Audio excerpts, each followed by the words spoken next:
के बारे में क्या जाना? ये कुछ ऐसे, हम दुकान पे थे, मेरी किराने की दुकान है, तो पुलिस वाले 3-4 आए हैं और वो देखा मैंने, वो अदनान को खींच के लेके जा रहे हैं जी कि इस बंदे ने पाउडर, हालांकि खाली आता इधर दुकान पे था सामने, तो उसके पास कोई ऐसी चीज़ नहीं थी।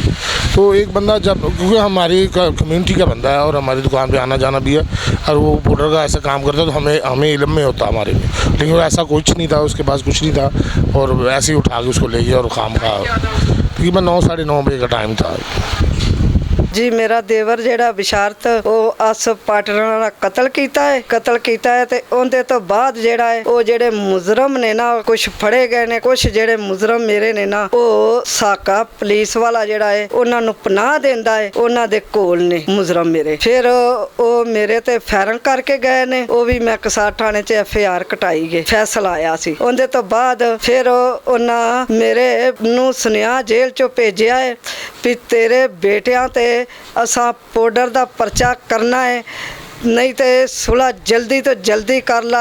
मैं क्या, मैं सुलह नहीं करनी, जिन्नी सानू सज़ा हुई कतल च उन्नी तेरे बेटिया तिन्हां नूं दित्ती जाएगी। तो मैं क्या, मैं सुलह नहीं करनी हैगी। फिर उहदे तो बाद मेरे बेटिया नूं ਜਿਹੜਾ ਦਨਾਨ ਹੈ ਦੁਕਾਨ ਤੇ ਸੌਦੇ ਦੇ ਪੈਸੇ ਦੇਣ ਗਿਆ ਹੈ, ਇਹ ਸਾਕ ਨੇ ਨਾਲ ਉਹਦੇ 5-6 ਜੇਲੀ ਪੁਲਿਸ ਵਾਲੇ ਨੇ ਚੁੱਕ ਕੇ ਲਿਜਾ ਕੇ ਤੇ ਮੇਰੇ ਬੇਟਿਆਂ ਤਿੰਨਾਂ ਤੇ ਪਾਊਡਰ ਦਾ ਪਰਚਾ ਉਹਨਾਂ ਕਰ ਛੱਡਿਆ ਹੈ।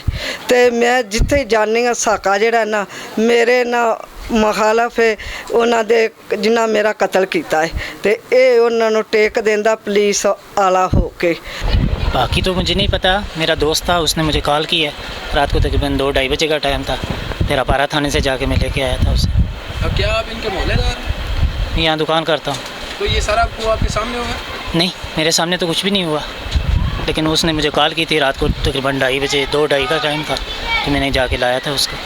सिर्फ नहीं पता ਇਹ ਜਨਾਬ, ਇਹ ਸਾਗ ਜਿਹੜਾ ਨਾ, ਇਹ ਪੁਲਿਸ ਦੇ ਵਾਲਾ ਜਿਹੜਾ ਨਾ, ਇਹਨੂੰ ਸਾਡੇ ਨਾਲ ਪਾਰਟੀ, ਇਹਦੀ ਜਾਤੀ ਕੋਈ ਦੁਸ਼ਮਣੀ ਆਇਆ ਤੇ ਸਾਡੇ ਨਾਲ ਮਤਲਬ ਬਹਿ ਕੇ ਗੱਲ ਕਰ ਲਏ।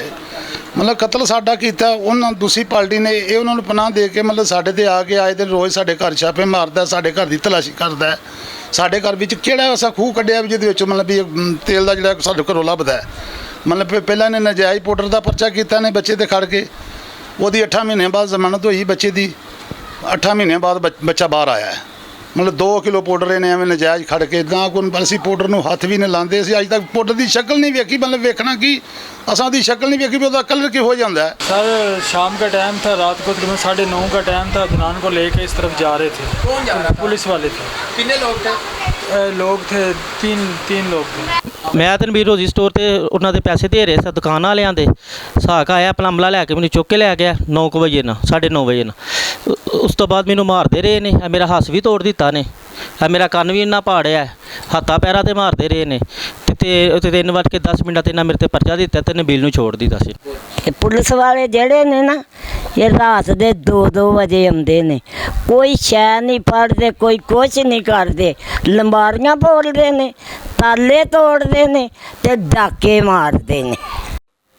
ਇਹ ਬੱਚੇ ਨੂੰ ਅਸੀਂ ਬਚਪਨ ਤੋਂ ਜਾਣਦੇ ਹਾਂ, ਕੋਈ ਹਰਕਤ ਨਹੀਂ ਇਹਦੇ ਵਿੱਚ। ਇਸ ਬੱਚੇ ਨੂੰ ਦਨਾਨ ਨੂੰ ਅਸੀਂ ਬਚਪਨ ਤੋਂ ਜਾਣਦੇ ਹਾਂ, ਔਰ ਨਾ ਤਾਂ ਇਹ ਪਾਊਡਰ ਵੇਚਦਾ ਅਤੇ ਨਾ ਇਹ ਪਾਊਡਰ ਨੂੰ ਹੱਥ ਵੀ ਲਾਉਂਦਾ। ਉਹ ਐਵੇਂ ਝੂਠਾ ਜਿਹੜਾ ਕੇਸ ਇਹਦੇ 'ਤੇ ਬਣਾ ਕੇ 2 ਕਿਲੋ ਦਾ ਕੇਸ ਬਣਾ ਕੇ ਪਾਊਡਰ ਪਾ ਦਿੱਤਾ। मैं इस बच्चे बचपन तो जानती हैं, ये बच्चा शादी सिगरेट नहीं पीना तो पाउडर दूर की बात है, तो जड़ा 2 किलो ने पाउडर पाया बिल्कुल झूठ है।